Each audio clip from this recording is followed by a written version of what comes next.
Space-time is not linear.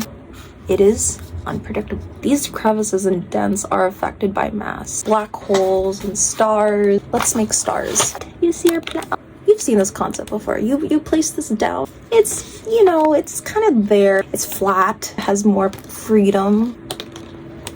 It's gonna fall into one of the crevices. Instead of this, something heavier. That is my chair.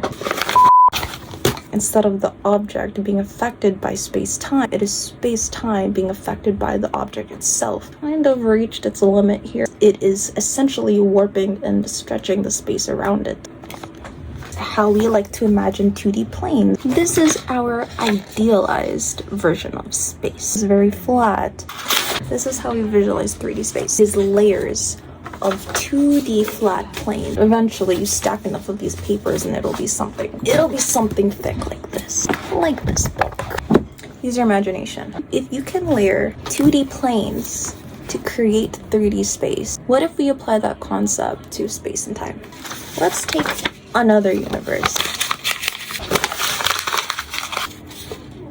You have two universes, both with its own fabric, with its own masses and curvatures and warping of planes. Now let's say these worlds were to exist simultaneously. Instead of it being layered one on top of each other, let's think about it a different way. Have you ever heard the concept of like the Russian dolls and exist within another one and then exist within another one? Microorganisms, life within a life.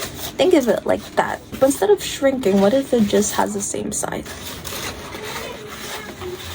Hear me out. If we were to take a look at these three universes, you see that they intersect in certain areas, right? They kind of rip, they fold, they bend, but ultimately they serve a purpose of existing within each other. There's areas of paper A that are not touching areas of paper B. It intersects at certain points. Depending on where you are, time will be different. The perception of time will always change. Time itself is constant, but the perception of time is not constant because of how much gets warped without our knowing. What is the universe made up of besides layers of itself? Particles, energy, and forces. Now, what is quantum entanglement? Kind of simple yet a little bit complex. The way we can simplify quantum entanglement is part A, part B. Part A doesn't have to tell part B that it's moving.